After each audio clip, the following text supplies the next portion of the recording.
ಎಲ್ರಿಗೂ ನಮಸ್ಕಾರ.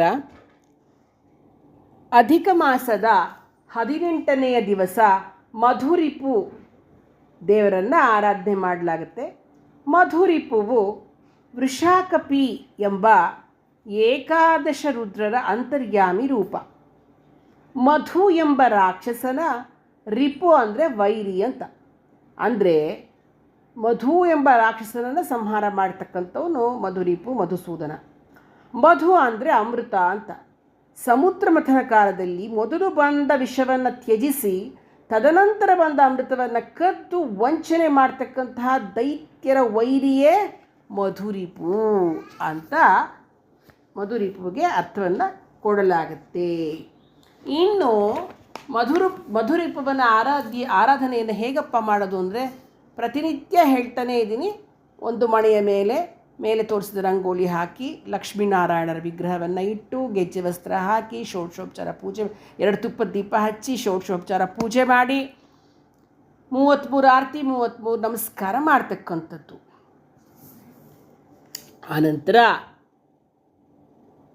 ಅಂದು ಮುತ್ತೈದೆಗೆ ವೀಳ್ಯದೆಲೆ, ಅಡಿಕೆ, ದಕ್ಷಿಣೆ, ತೆಂಗಿನಕಾಯಿ, ಬ್ಲೌಸ್ ಪೀಸು ಮುಖ್ಯವಾಗಿ ಹೇಳಿದ್ದಾರೆ. ನಾವು ಪ್ರತಿ ಸಲ ಇಡೋದ್ರಿಂದ ಇವತ್ತು ಕೂಡ ಅದನ್ನಿಟ್ಟು ಹೊಸದೇನಿಲ್ಲ, ಅದೇ ರವಿಕೆ ಕಣವನ್ನೇ ಹೇಳಿರ್ತಕ್ಕಂಥದ್ದು. ರವಿಕೆ ಕಣ, ಬೆಲ್ದಚ್ಚು, ಬಳೆ, ಬಿಚ್ಚಾಲೆ, ಬಳೆ, ಅರಿಶಿನ, ಕುಂಕುಮ, ಪಟ್ನ ಇಷ್ಟು ಇಟ್ಟು ಕೊಡ್ತಕ್ಕಂಥದ್ದು ಮಾಡೋದು. ಮಧುರಿಪುವಿಗೆ ಆರತಿ ಹಾಡನ್ನು ಬರೆದಿದ್ದೇನೆ. ಅದನ್ನು ಡಾಕ್ಟರ್ ಶಶಿಕಲಾ ಕೃಷ್ಣಮೂರ್ತಿಯವರು ಹಾಡ್ತಾ ಇದ್ದಾರೆ. ಧನ್ಯವಾದಗಳು. ಮಧುರವದನ ಮಧುರನಯನ ಮಧುಸೂದನ ಮಧುಮರ್ದನ.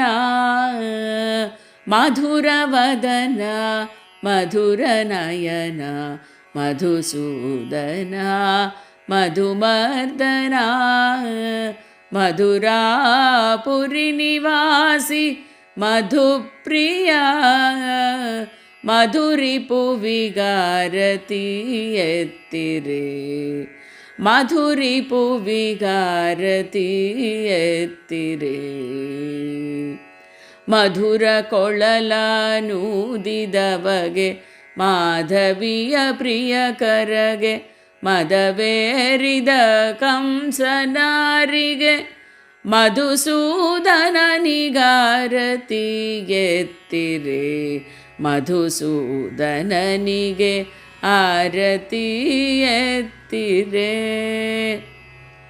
ಮಧುರ ಕಸನ ಸಂಹರಿಸಿದ ಮತ್ಸರಗಳಿರದ ಮೋಹನ ಮನೋಹರನ ಅನುಗ್ರಹಕ್ಕಾಗಿ ಮಧುರಿಪುವಿಗಾರತಿ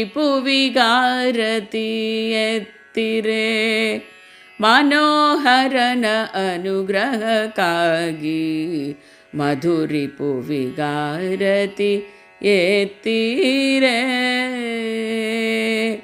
ಮಧುರವದನ ಮಧುರನಯನ ಮಧುಸೂದನ ಮಧುವರ್ಧನ.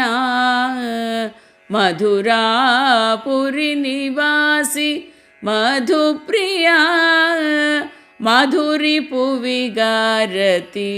ಎತ್ತಿರೆ. ಆರತಿ ಎತ್ತಿರೆ.